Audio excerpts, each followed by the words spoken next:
Welcome to Red Eye. Hello, everyone. I am Tom Shillue. TV's Andy Levy is off tonight. So, coming up on the big show, was Tim Kaine being sexist when he interrupted the female debate moderator? We'll ask world-renowned sexist Chris Hahn for his expert opinion. Plus, out of all our past vice presidents, which one is the hottest? It's the story you won't hear on Special Report. And finally, more creepy clowns are popping up across the U.S. We'll discuss which candidate has the best solution to this growing concern. Now I'm going over there. All right, let's welcome our guests. She's written an ebook that reads as a conversation on Twitter. I'm assuming halfway through it turns into all caps and vicious attacks. Senior editor at Broadway.com and author of The Intelligent Conversationalist, Imogen Lloyd Webber. He served 2 terms as deputy mayor and insists he was never shot by Bob Marley. Republican campaign strategist, political analyst, and Fox News contributor Tony Sayegh. He's a shoot first and ask questions later kind of guy. Former aide to Senator Chuck Schumer and syndicated radio host Christopher Hahn. And he took a gamble writing for Norm Macdonald's sports show when he lost his job because Norm took a similar gamble. Sitting right next to me, comedian Kevin Brennan. Someone check my Wikipedia. All right, let's start the show.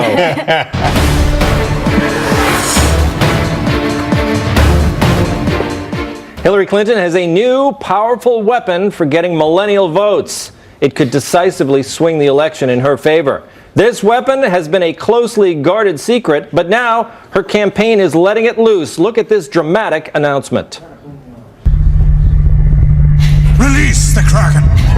That will come in the second half of this slideshow, or the last third of the slideshow. Yes, it's Al Gore, the world's most famous PowerPoint presenter.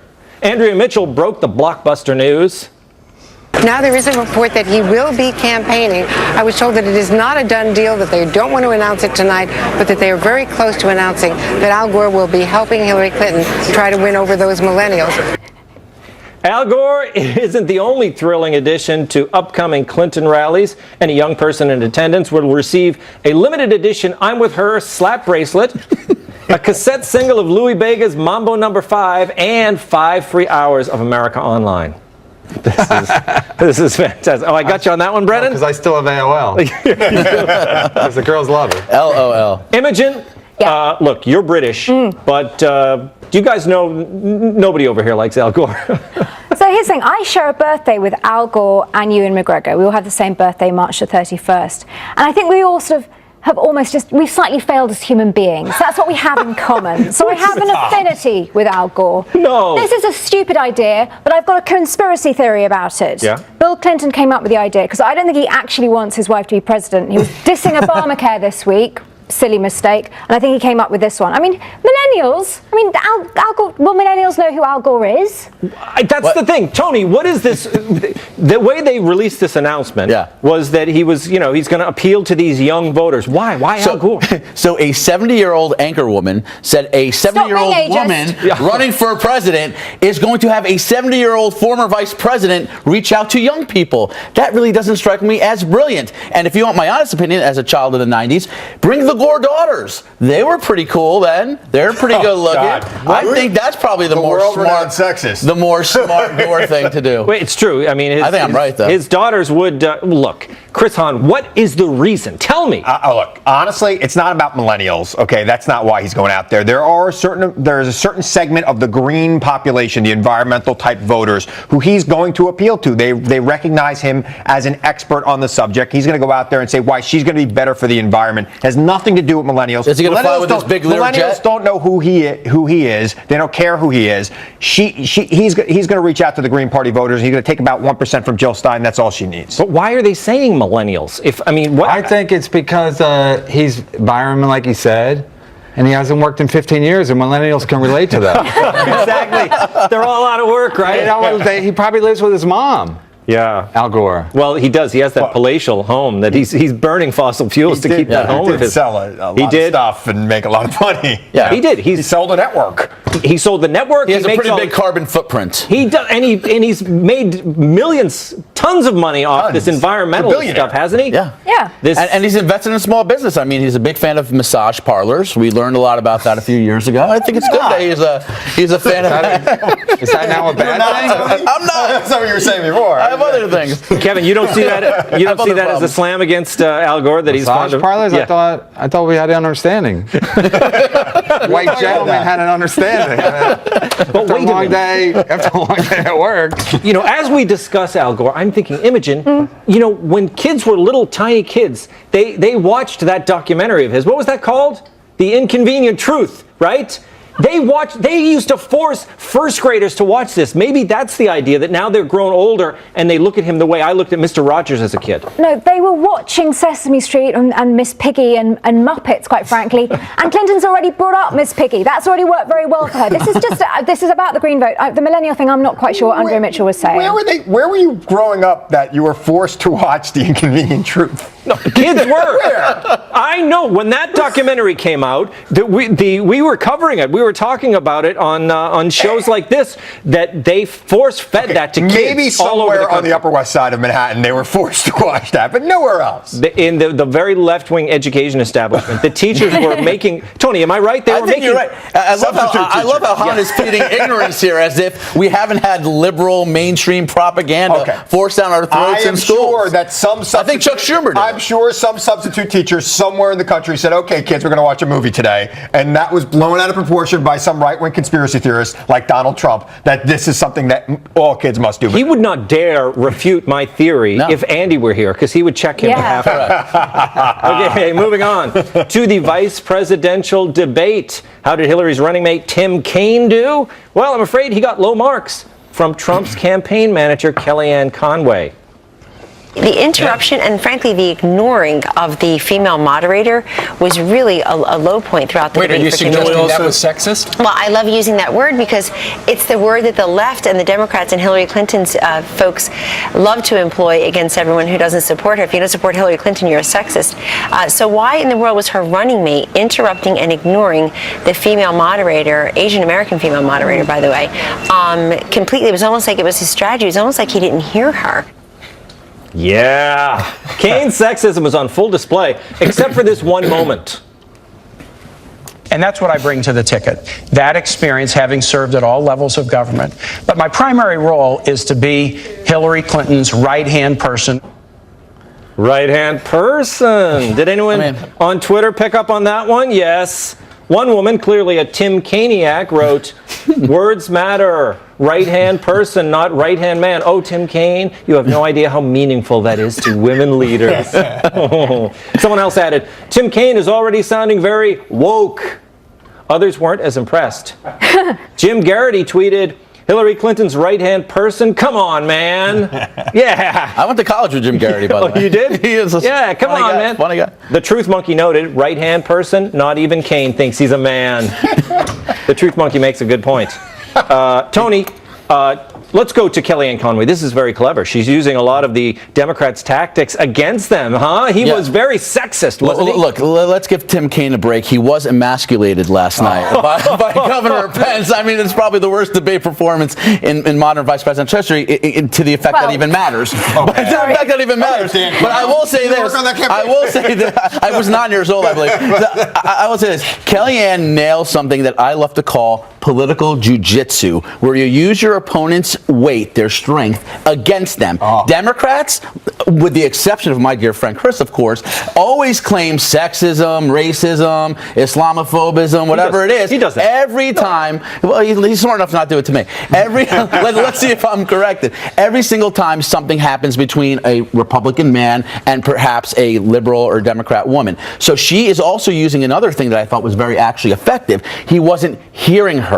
He wasn't listening to her. This is the language of the left, and no one knows how better to use it for the right than Kellyanne Conway. Let's not be sexist. Let's go. Let's go to Imogen. I'm going to let you think about your answer. Okay, I'll think about it. Imogen, obviously, I mean, it's not sexist when you interrupt a female moderator, but I like her style because that's what we've been hearing about Republicans for so long. She is amazing, and she's going to be Pence's campaign manager for president in 2020. You mark my words. You think so? Those two sat down, Pence and Kellyanne Conway. They looked at what Trump did, interrupted Hillary Clinton 51 times. It didn't work, so they went the opposite. But the big question now is, can Trump get it together and stop interrupting at the next debate? Because this debate was fundamentally meaningless. It's all about what happens on Sunday with that debate. And Trump needs to win, or he needs an October surprise. Otherwise, he's going to lose the general election. Wait a minute. Hold on. I'm going to let you keep thinking. But Brennan, he agrees with me. I like people who interrupt. The other day when I was watching Trump,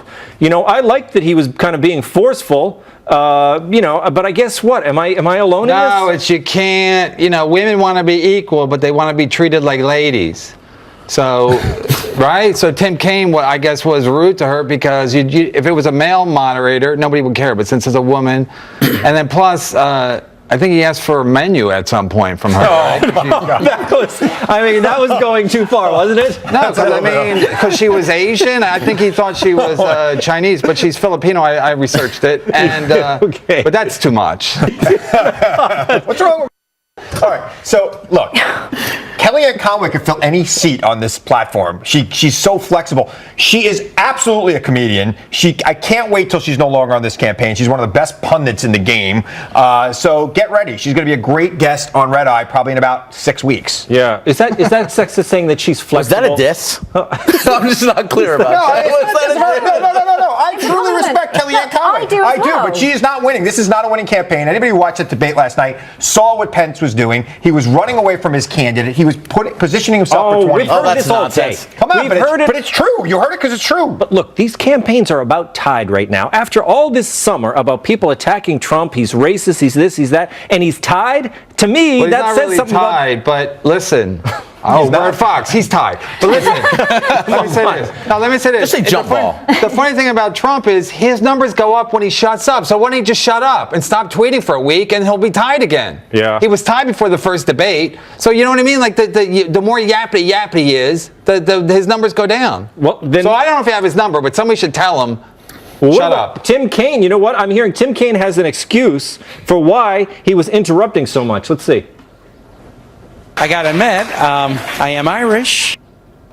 Is that an excuse, Tony? I'm Irish. He would be a lot more fun if he were a true Irishman. I mean, he was kind of totally he was totally lame. Well, listen, I will tell you this. I always feel sympathy. I advise a lot of candidates on debate prep. It's not easy. It wasn't us up there, right. But at the same time, 70 interruptions in 90 minutes. At some point, don't you pick up the fact it isn't working? And if you guys are both saying that Trump did it in such an obnoxious way in the first debate, wouldn't then his advisors tell him, don't do what he did? Instead, your retort is, he did such a good job, he should run for president in 2020. Listen, Tony, I'm not saying that Tim Kaine had the better style in the debate. He was all about the substance, though, where Pence was just basically deflecting and saying he didn't know. Oh, that's not true. Things that were absolutely true. I was tweeting out quotes from Pence that he denied during that debate. So all Pence did was run away from his own statements and Donald Trump's statements all night. Now, was he interrupting? Absolutely. Was Pence was he lying and denying? Absolutely, all night. All right. Brennan, what did you think of this? I forgot about honest Tim Kaine. I'm sorry about that. Tim Kaine said he was a little drunk that's why he was so interrupted. Because I know when I have a couple, I get like, I don't let people finish either. Yes, you do. What about He said he was Irish. What about Tim Kaine with the right-hand person? I mean, that's taking the PC thing a little too far, don't you think, Brennan? I do think it is because.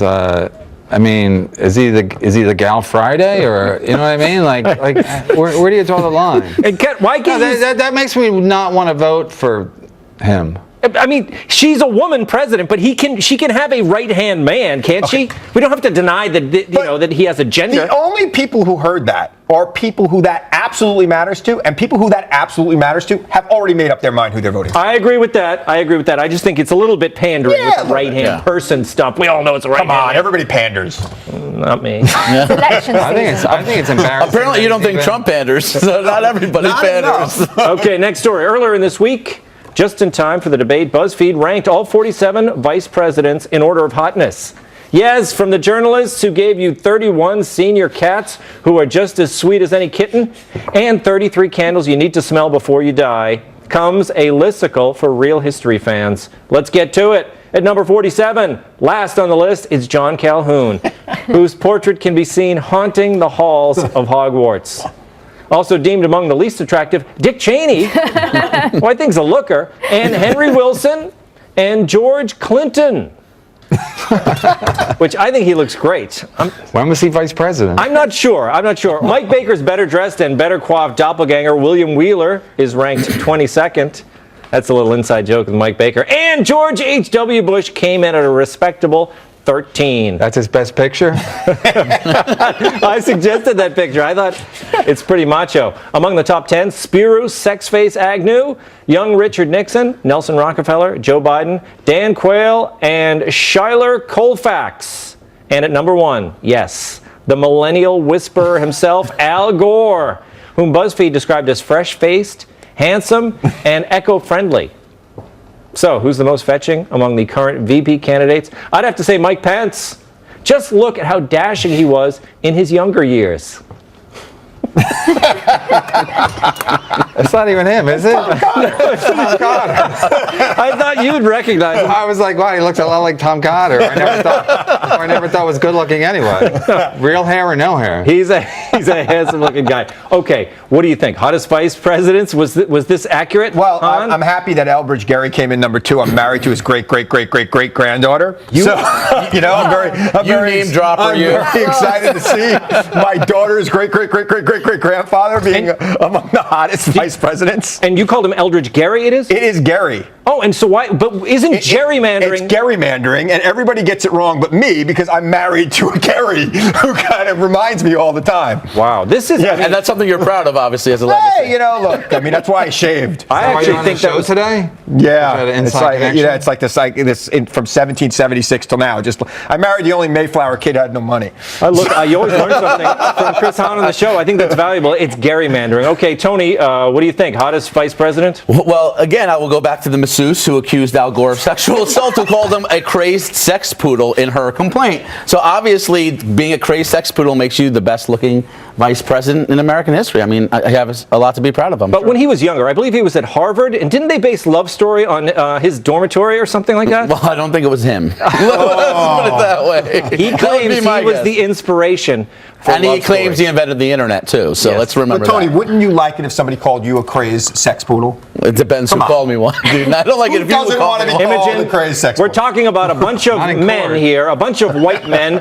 Do you agree with this list? Al Gore won something. It means I might not be a failure for the rest of my life. Come on. This is excellent. This list really made me laugh because I read the Mail online today. I shouldn't have done that because it always makes me very angry. And I just love the fact that this article, the BuzzFeed article, was playing on sexism because the Mail online today, they did this huge big article on Theresa May, the second female British Prime Minister. She did a big speech, her first ever speech as Prime Minister at the Conservative Party conference, and the Daily Mail talked about what she was wearing and her dress and her shoes. And that really upset me. So then reading the silly BuzzFeed article, making sex objects of vice presidents, yes. It gives me hope because I feel like the British they're becoming less politically correct than us now.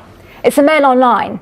Yes. It's only that. You read The Guardian, something completely different, trust me. Should we be talking about who's the hottest vice president, Brennan? Listen, if Al Gore is the hottest vice president, we shouldn't even be discussing this. You know what I mean? He's so ugly. I mean, you only have 47 to choose from. I thought he was younger. Look, you know who was good looking when he's Dick Cheney? See him back in his young days? Back in Wyoming. They all were good when they were younger. In the 1850s? It's a prerequisite to be vice president to be ugly because you can't take the limelight away from the top of the ticket. Yeah, but so Dan I would not expect a lot of Ford, handsome guy when he was younger. First of all, Dan Quayle was better looking than Gore anyway. You're right. Quayle was great. I'm not gay, but Dan Quayle's hot. That's the only reason he was on the ticket. He's held up too. Coming up, That's breaking the FDA wants to shut down the cigar industry. See why the government hates celebrating new babies after the break.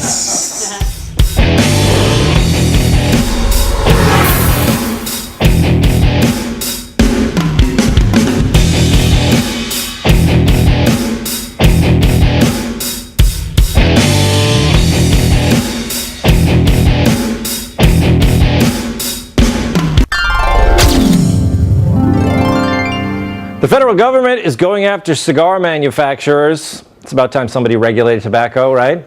The new regulation stems from legislation passed 6 years ago called the Family Smoking Prevention and Tobacco Control Act. The goal was to keep minors from smoking. And as you know, teens love their high-end cigars. According to the cigar blog Half Wheel, cigar prices are going up. And a lot of cigars, not just limited editions, will go away, although I'm only interested in the limited editions.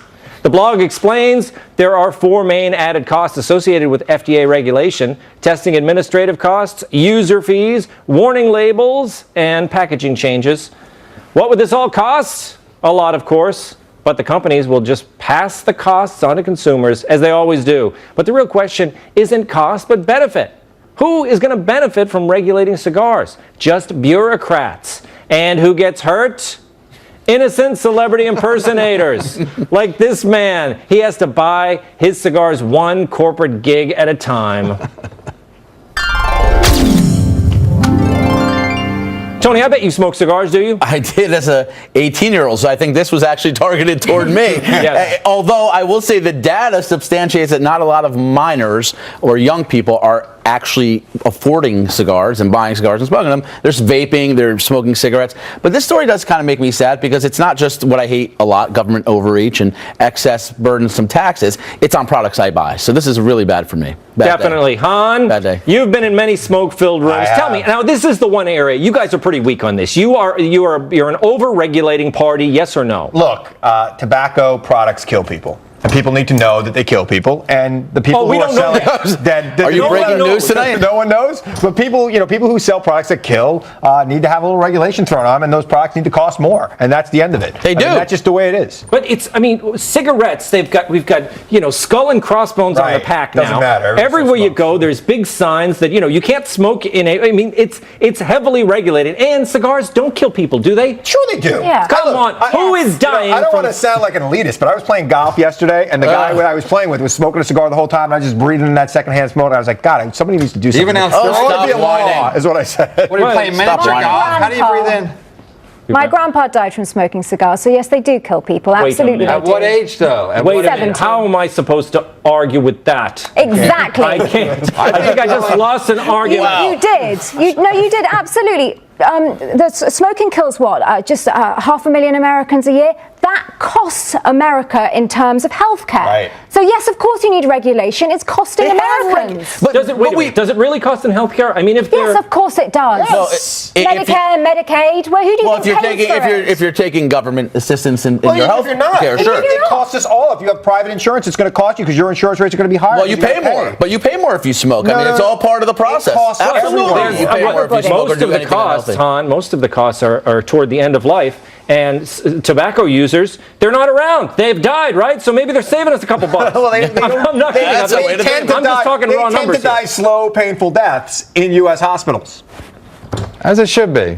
Brennan, wait a minute. I mean, they enjoy their cigarette time now. It's not so fun. Now it's not so much fun. I can't even talk now. But I think the only people that should really smoke cigars are attractive young women, because I think that's really sexy. That's what Bill Clinton thought, actually. Oh. Sayegh, you know what? I thought we were going to Could you imagine if she had a cigar in her mouth right now? How hot that would be? It is. And if you look online, there's a lot of... Cancer or no cancer, that's hot.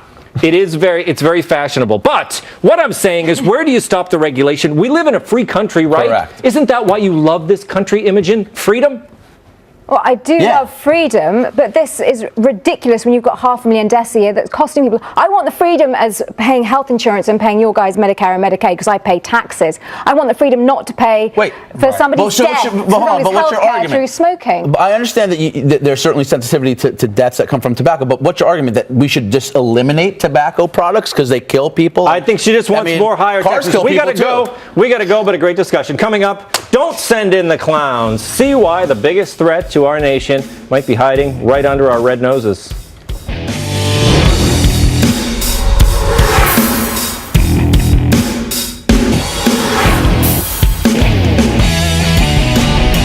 A Connecticut school district is banning clown costumes and any, quote, symbols of terror this Halloween season after some clown-related threats surfaced on social media.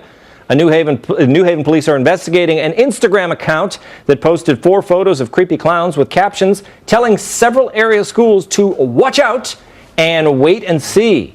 For the past few months, unsettling clown sightings have been reported across America. Clowns have reportedly tried to lure women and children into the woods, chased people with knives, and yelled at others in cars. Some communities have stepped up police patrols, and a number of people have been arrested for making false reports of clown threats or chasing people while costumed. One of the candidates has a plan for dealing with clowns. My first day in office, I am going to notify law enforcement authorities that all of the bad dudes, and we have a lot of them, probably millions of them, but certainly hundreds of thousands, big numbers, they're out. They're out. They're out. Do you agree, Kevin? Should they be out? All you got to do is kill one clown and the problem goes away. Because then they'll all get rid of their uniforms. You know what I mean? Yeah. You kill one by accident. Clown lives do not matter. But wait a minute. You're a comedian. Don't you look at clowns as kind of your brothers in comedy? No, because everybody hates a clown. Even my daughter's like, clowns are creepy. I mean, they are creepy. Yeah. That's like the big joke then. The clowns are creepy. So. Well, I don't know. What's around Halloween? You know, Halloween. Chris, haven't you worked as a children's clown? I've never worked as a clown. Look like you got a good look for I it. worked as a Barney once, but never as a clown. I knew it. I knew you had children's parties in your town. It's a great story too. It's a horrible story. Chris was dying to share that with the world. Tony, is this clown thing an epidemic? To me, it's just a big prank. Stop and frisk. That's what you got to do. That's my answer, man. What about the rights of It's a great. They're just hanging out juggling on the corner. It You worked. stop and frisk them? It worked for us in New York. It'll reduce clown violence everywhere. Clown violence everywhere. They can carry a lot of things in all those folds. I've got a solution. Big shoes. The solution is November 1st. November 1st, it's all over. Nobody's wearing a clown costume after November 1st. Yeah, but what happens between now and then? That's Because a long these days time. people trying out their Halloween costumes. They run around. Now everybody's got Twitter and they're freaking out about it. I say the date is November 7th because that's when Trump is going to put a stop to these clowns. What do you think? What do you think, I Imogen? say wake me up on November the 9th. I tried to learn the name of clown phobia, and Andy's not here to correct me, so I think it's chlorophobia, but it's not really, it's not a real thing. The World Health Organization don't recognize it. This will go away. But wait a minute, do they have to? See, if she said it with a cigar, it'd be fantastic. But look, Imogen, it does. I mean, the World Health Organization. I mean, it is a real phobia. A lot of people are afraid of these things. Yes, but it's not recognized by them or the American Psychiatric Association. So it can't be that serious. But I mean, this is why I love Andy not being here, because I can spout all this stuff. I know no fact checking. She may be right, but look, should we be concerned, Chris Hahn? No, I don't think we should be concerned. I think this is one of those Twitter, Instagram kind of problems that eventually will go away. And like I said, maybe November 7th is the right date, but I think November 1st will stop such clowns. They could be, what if the terrorists get a load of, they could put on the clown outfits and they could cause a lot of trouble. Schools are putting out notices. I know this is a fun topic to laugh about, but schools are putting out notices to parents saying, beware of clowns in our neighborhoods. In fact, there was a district in Utah where the police department had to actually put out a notice to the cops saying, don't shoot clowns. We know you want to, but don't shoot them. Although your idea might have merit. But I have not actually seen a clown. Kevin. So the problem with the whole mask thing, cover your face, is like the first time when I first moved here, they have the big Halloween parade on 6th Avenue, and I got off the subway, and some guy punched me. And the cops are like, I saw a cop, I go, I just got punched in the stomach by this guy. They said, who was it? I said, Ronald Reagan. You know what I mean? So everybody's wearing a mask. You can get away with murder, literally, because they don't know who you are. That's right. Ronald Reagan punched just about everybody in America. No, but I'm saying everyone had a Ronald Reagan mask, and they can't. You could commit any crime. They don't know, right? That's why at these demonstrations, your face is covered. The police, they don't want people covering their face. They're saying, it'll go away. It's a recipe for disaster. Okay, coming up, I interview the authors of the important new book, Millennials of New York. Now, here's what's coming up on the next Kennedy.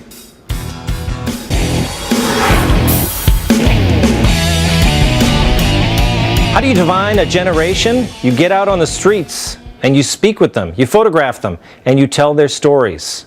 That's what my two guests, author Alec McDonald and Connor Toole, have done in a new book called Millennials of New York. Thanks for being with us, guys. Thanks for having us, Tom. Look, you've done so much research and you met so many millennials. Let's just get some of these folks up on the screen here. Page 11. Taylor says, if I could live in any decade, it would definitely be the 60s. Mm-hmm. Now, you've met so many millennials doing this book. What would you say defines this generation? It's tough, really. There's so many different traits and characteristics you can look for. For example, say if someone has a mustache that was stylish in 1897, that person is probably a millennial. Absolutely, and if a person is holding an avocado as they walk, that's a millennial. That's it? Yeah, and that's the two markers. An amazing fact we learned during our research is that no millennial pays for their own Netflix account. It's no one knows really where it comes from. Yeah, it's actually just one Netflix account. We did the research, and a fascinating thing happened is that every millennial uses the same Netflix account, and that is my friend's dad, Mark. Really? And so, how do they know the password? It's just password? Yeah, it's password 12369. And so it was just some easy guessing, I think it was on Reddit where it was discovered first. They made the big break there. It's a millennial secret, though, so just don't tell anyone. Certainly. Okay, so page 29. Here's Pierre. He says, my dream job is to be multiracial. Now, this is interesting because one of the things about this generation is they're intent on pursuing their dreams, okay? Listen, the amazing thing about this country is that if you are brave enough and if you work hard enough, a white person can be anything. And it's 2016, and in my opinion, if Rachel Dolezal could be a black woman, I don't see why Pierre can't be multiracial. Absolutely. I know a friend of mine, actually, he studied for 4 years and is now 1/8 Cherokee. Wow. Yeah, anything could happen here. Page 89. Here's John. He's a part of the co-working movement. He says this: the Israeli-Palestinian conflict is a complex, decades-long bloodbath of hate, but I'm pretty sure I can solve it with one all-caps Facebook comment. Now, is this typical of the kind of idealism that you see out there? Well, listen, a lot of people say that millennials are apathetic, and this is completely untrue. Personally, whenever I see an article on Facebook that's politically leaning, I share it. I just go ahead and share it. Sometimes I share so often I don't even read many of them. That's how hard I'm working and my generation is working to make this a better place. So it's a sharing generation. I think so, yeah, and I think there is we also retweet an air of idealism. Obviously, there's a chance that you can be too idealistic and become one of those people that gets plastic surgery to look like a celebrity, and it's not a good idea. So you want to balance your idealism with the reality, and that's the goal of the millennial, I think. Yeah, as probably every generation, it's about the balance, right? Okay, page 59. Daniel, who's a meme sharer, he says, I try to live every day as if it's my last. I say goodbye to people a lot. I'll have sex with anyone, and I'm constantly crying. Now, some of these millennials, they're very philosophical. Oh, absolutely. Actually, we've done a bunch of research, and 4 out of 5 millennials thought about being a philosophy major in college. So that, by definition, makes them an expert. So did you learn a lot from these people? Nietzsche. Yeah, he's a philosopher. Yeah, they told us all about him. I think he's actually the only philosopher, right? That's the only one they mentioned when we talked to them, yeah. Yeah, I think that's right. A lot of data, and you decided to put some charts in the book. Page 69, let's look at this chart. It shows the permissibility of homophobic statements. Okay, so you've got Alec Baldwin, reruns of 90s sitcoms. Then we have rappers and gays, and then everyone else. Now, some might say this represents a kind of moral relativism, but I'm not sure. What would I say? Well, what we found is millennials spend their days doing a few things. They post gifs from 30 Rock. Yep. They watch reruns of Friends, and they listen to the music they first used to rebel against their parents when they were younger. And so for them, it's a blast from the past. It's sort of nostalgia, but it's hard to reconcile that nostalgia a lot of the time with a more progressive worldview. Absolutely. And Alec Baldwin, who has he's half mass on the bar graph we just saw. He's been around for a long time, so it was okay for him to be homophobic for a while. It's getting less okay, but we like to think of him as the 9 lives of the homophobic comment movement. He still has I think it's 4 lives left. Might be 3.5. It might be 3.5 because he did call a turtle sucker some time ago, and I think a turtle is just worth half. Yeah. Okay. Half of those lives. Page 82. This guy is Richard. He's a teen, and he loves the net.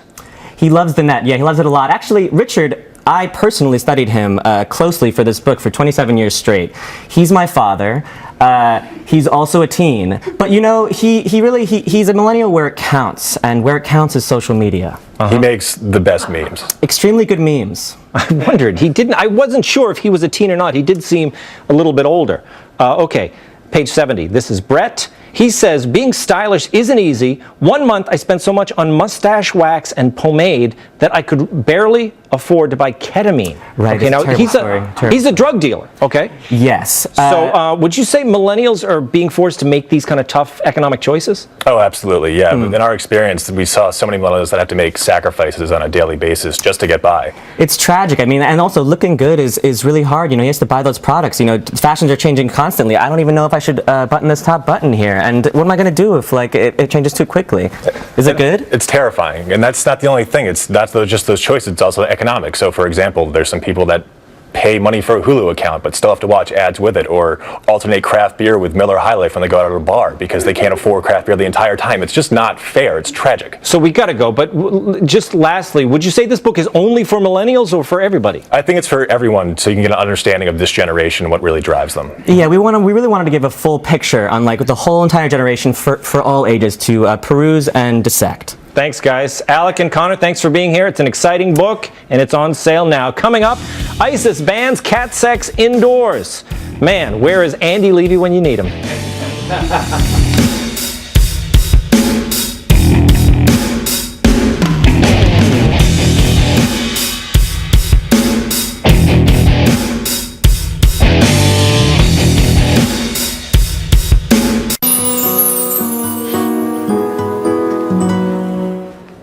The Islamic State has very strict rules. For instance, women must wear full Islamic dress, stealing can result in leg amputation, and cats can't have sex indoors.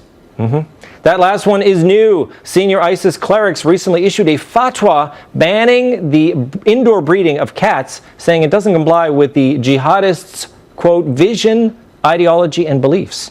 Residents of the Iraqi city of Mosul were warned not to violate the ban as ISIS fighters began searching their houses for kittens. The move comes as a surprise since ISIS fighters are known, and this is true, to pose with cats on social media as a way to attract recruits. Here's an example. Okay, wait a minute. I believe that's just Billy Corgan. We didn't want to show a real ISIS recruiting poster. Anyway, one ISIS fighter wrote in the caption of a cat photo, "Soft towards the creations of Allah, but fierce and harsh towards the disbelievers." That's Tony, look. Thanks for coming to me first on this. Yeah, I think this is an important issue. I mean, look, obviously ISIS, we got some problems with ISIS, Yeah. but have they gone too far now? I can't believe we can't beat these guys. This is what they're worried about. Look, I have two cats. I don't think I've ever seen them fornicate indoors. If I did, I probably would agree with that ban. You know what? Maybe we can find common ground for once. Imogen. Hi. I'm going to try and make a cats joke now. Yeah. For obvious reasons. Yes. Oh, cats. Yeah. It's a Broadway joke. The Broadway joke coming. Yeah. What do you want to know what happiness is? Cat sex indoors. Some people will get it. Google memory, it's a lyric everybody. from Google the song. memory. We get it. I'm a theater nerd. I get it. But does holding a kitten make a guy more attractive, do you think? Actually, maybe. It does, doesn't it? It does. Yeah. Joe Biden holding a kitten, I'm there. Wow. Kevin, what you didn't support that Joe Biden reference? You're into Joe Biden? Oh yeah, I can't believe he came number 5 on that survey. I think he should have come number 1. Oh, that's right. We were talking about hot vice presidents. Kevin, yes. What are they going to ban next? ISIS. Listen, but they can't have, the cats can't have sex inside? Or Yes. But then how about outside? Well, then it's, au natural. But what if they wear a burqa? Can they do it either place? I'm so confused. I come here for information. Who are the guys who are like saying, hey, you know what we need a fatwa on? Indoor cat sex. Can you imagine that meeting? Well, I mean, that's what they have to meet on these things. Could you imagine the conversation? I could imagine you there. I could imagine you as part of that discussion. I was like, really indoor can. cat sex. You think I would ban indoor cat sex? Well, I think you're. Why don't they take a tip from Bob Barker? You got to get them spayed and neutered, right? Right. Then you don't worry about how they behave indoors. They don't have that kind of technology. Thanks, guys. Very special thanks. Imogen Lloyd Webber, Tony Sayegh, Chris Hahn, and Kevin Brennan. That does it for me. That's Tom Shillue. I'll see you next time.